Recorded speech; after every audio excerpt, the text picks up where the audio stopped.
भारत देश में आईसीएस एक ऐसा नाम जो बच्चों को उस स्थिति तक पहुंचाता है ताकि वे रोजगार पाकर अपने जीवन को सरल बना सके।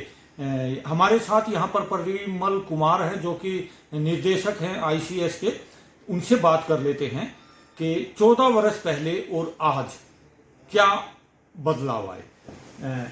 सर, जिस तरह से आपने काफ़ी अपने जीवन में संघर्ष किया और इस स्थिति तक पहुँचे हो, तो अब 14 वर्ष हो गए हैं, तो पहले 14 वर्ष पहले और आज क्या नया हुआ, क्या बदलाव आया? मैं बता सकता हूँ। एक हम लोगों जैसे 14 साल का एक जो सफ़र तय किया तो कॉन्फिडेंस आ गया हमारे अंदर, तो हमारे अंदर तजुर्बा आ गया, चीज़ों को हैंडल करने का तरीका आ गया, अब चीज़ें आसान लगने लग गई। हम लोगों ने जब शुरुआत किया था तब एकदम से डर होता है, पता नहीं जो है चल पाएगा नहीं चल पाएगा, हम हैंडल कर पाएंगे नहीं कर पाएंगे, और हम लोगों ने जो है इस प्रकार की चीज़ें पहले देखी नहीं थी। तो हम लोगों के मन में जो एक डर था, पर हम लोगों ने ईमानदारी से, सच्चाई से, मेहनत से अपने काम को किया और आज हमने ये मुकाम हासिल किया। दूसरी चीज़ जो है 14 साल पहले में और आज में डिफरेंस क्या है, तो 14 साल पहले बच्चों का एक बेसिक लेवल होता था, एजुकेशन से उनका जुड़ाव था। इन 14 साल में पढ़ाई का अगर बच्चों के पार्ट पर देखें तो बहुत ज़्यादा नुकसान हुआ है। जिस प्रकार से स्कूली एजुकेशन पर काम होना चाहिए था वो काम हुआ नहीं। जो उस टाइम पर चीज़ें आती थी बच्चों को आज वो बिल्कुल नहीं आती हैं। और कोविड के बाद तो जो है 2-3 साल से अब जो बच्चे इस साल आ रहे हैं वे तो कोविड के बाद के आ रहे हैं बच्चे, उनका पढ़ाई लिखाई से कोई कनेक्शन नहीं, कोई भी ज्ञान उनका नहीं है। जो बेसिक लेवल एजुकेशन का वो खत्म लगभग हो गया है। आपके इधर जो बच्चे आते हैं उन्हें मार्गदर्शन जो मिलता है, तो कितने अब तक बच्चों को सफलता मिल चुकी है? इन 14 साल में हम लोगों का एक मोटा आइडिया ये है कि 5 लाख से ज़्यादा बच्चे गवर्नमेंट के अलग अलग सेक्टर्स में हमारे सफल हैं। हर साल 30, 40, 50 हज़ार बच्चे जो है जो सफल हो जाते हैं, सिलेक्ट हो जाते हैं। लगभग जितने बच्चे जो सही तैयारी करते हैं वे सब सिलेक्ट हो जाते हैं। पूरे देश में कंपटीशन एग्जाम की जो स्ट्रक्चर्ड तैयारी होनी चाहिए, जो आज के दौर में फिट बैठती हो, जिस प्रकार से सिर्फ गवर्नमेंट सेक्टर की नहीं, प्राइवेट सेक्टर की भी बात करूंगा मैं, जो स्कूलों का, बोर्ड का, जो बाकी चीज़ों का लेवल है वो बहुत ज़्यादा खराब हुआ है। उन चीज़ों के ऊपर काम करते हुए कंपटीशन तो लगातार बढ़ा और स्कूली एजुकेशन लगातार घटी। इस कारण से कोचिंग सेंटर का रोल बहुत बड़ा है। इस कोचिंग सेंटर के बिना आज जो है सरकारी नौकरी लगना लगभग असंभव है। क्या होगा, कभी कोई इक्का दुक्का बिडला, और वे लोग भी यूट्यूब से, ऐप से या किताबों से जो है हेल्प लेकर के या किसी रिलेटिव की या किसी फ्रेंड की हेल्प लेकर के कुछ बच्चे कर जाते हैं, वो भी इक्का दुक्का लाखों में से। नहीं तो अधिकतर बच्चे कोचिंग सेंटर्स में जो सही तैयारी करते हैं वे सिलेक्ट होते हैं। और 4-5 लाख बच्चों का जो है हम लोग जो है दावे के साथ कहते हैं सिलेक्शन है। अच्छा। हर जगह पर आप जो छोटे अफसर, बड़े दफ्तर में कहीं पर भी जाके देखो आईसीएस के स्टूडेंट मिलेंगे आपको। लाखों की संख्या पहुंचना और फिर उन्हें रोजगार मिलना, यानी कि हम समझते हैं कि उसके परिवार को ताकत मिली है।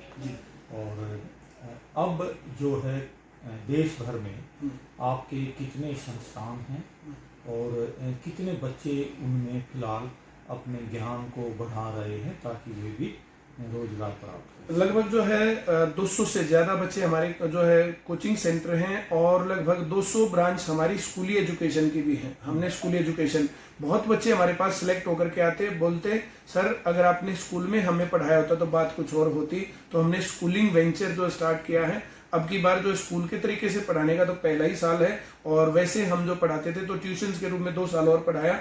तो देख करके ये पहले ये लगता था कि हमारे पास कोचिंग में कमजोर बच्चे आते हैं, अब ये महसूस होता है कि अच्छे बच्चे आते हैं और ज़्यादा बुरा हाल है। तो हमने बिल्कुल बेसिक से उसके ऊपर काम किया है। आज हमने पीटीएम भी की है। हम हर महीने पीटीएम करते हैं और उसमें सभी पेरेंट्स को इकट्ठा बुला करके सबके सामने डिस्कस करते हैं। ऐसा नहीं कि भाई किसी को अलग सेट कर रखा है, किसी को अलग, किसी को अलग, सब लोगों को बिठा करके सबके सामने बात करते हैं। भाई इस महीने हमारा टारगेट ये होगा, अगले महीने टारगेट ये होगा, वो टारगेट हम अचीव करके बच्चों को देते हैं।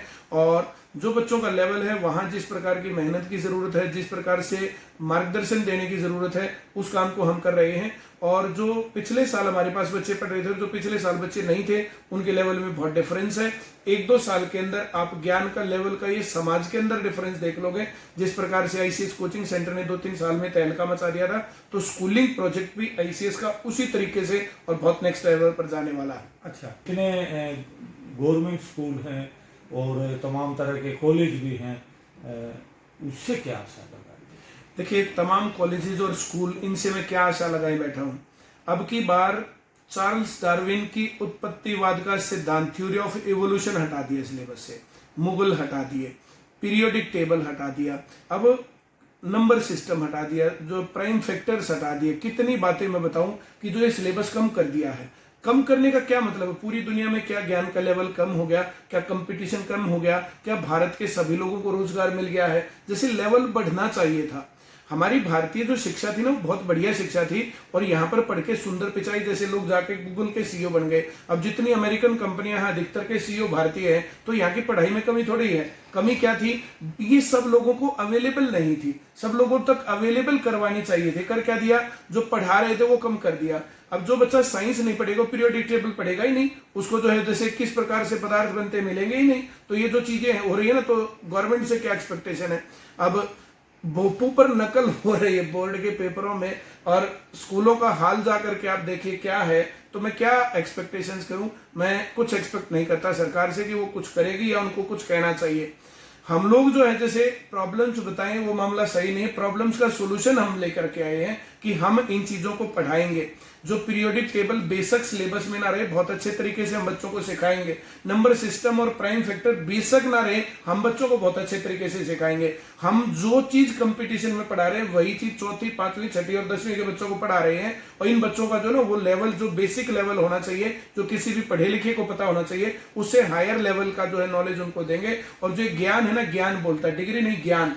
किस आदमी के पास कितना ज्ञान है? अब यहाँ जितने लोग बैठे हैं इस कमरे के अंदर, किसके पास कितनी डिग्री किसी को नहीं पता। अब किसका ज्ञान कैसा सब लोग जानते हैं। हर एक आदमी, अब नाम लिए बिना मैं कह रहा हूं, हर एक आदमी के बारे में दूसरा आदमी जानता है। इसके पास ज्ञान कम है, इसके पास ज्यादा है, ये ईमानदार आदमी, ये ईमानदार नहीं है। तो ये जो बेसिक प्रैक्टिकल आइडिया है ना, ये डालेंगे हम बच्चों में। के बच्चे हैं, करोड़ों बच्चे हैं देश में, उनको आप क्या संदेश देना चाहते हैं? देखो भाई, करोड़ों बच्चों को संदेश देना चाहता हूं, पहला काम तो खुश रहना सीखो। दूसरा काम जो एक ज्ञान है ना, ज्ञान, दो चीजों से हम लोगों को अपना जीवन चलाना है, दो चीजों से हमारी कमाई होनी है। एक, हम हाथों के दम पर कुछ करें, मेहनत बने, मजदूर बने। और दूसरा, हम दिमाग के दम पर कुछ करें। तो हम दिमाग के दम पर कुछ करें या मेहनत के दम पर कुछ करें, आगे इस बात के ऊपर डिपेंड होने वाला है हमारा जीवन। तो ये शुरुआत के जो 10-15 साल हमारे पास पढ़ने के मिले हैं, इनको बहुत अच्छे तरीके से काम करना चाहिए। वैदिक काल में जो समाज बटा था कि 0 से 25 साल तक हर एक बच्चे को शिक्षा और रोजगार लेना चाहिए। 25 साल से कम उम्र में शादी कर लेनी चाहिए। 25 से और 50 तक अपनी अगली पीढ़ी को वैसे ही तैयार कर देना चाहिए। 50 से और 75 साल तक सामाजिक जीवन आता है, और फिर 75 से आगे आता है जो है वो बुढ़ापा, नहीं उसको बोलते हैं वो संन्यास आश्रम। फिर राम के नाम लेने हैं। बोला राजेश जी ये काम हो गया, अरे कुछ नहीं रखा, सब यही रह जाएगा, राम के नाम लो। तो जो उस मोड पे जाना चाहिए। तो 0 से 25 के बच्चों को मैं कहूंगा कि आपकी शिक्षा और आपका रोजगार पहली चीजें हैं।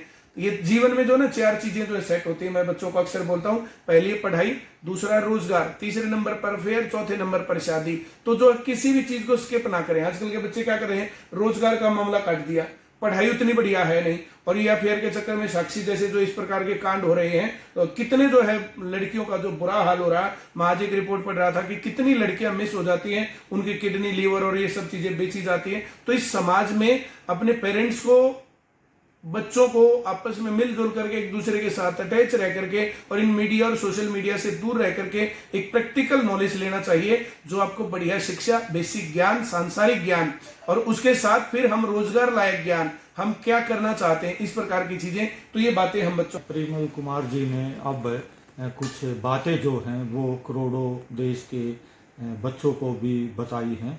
और ख़ास बात ये है, अगर शिक्षा बच्चे अच्छे से ग्रहण कर लेंगे, वास्तव में ही उनका जीवन जो है वो बदल जाएगा। राजेश खत्री, सोनीपत, हरियाणा।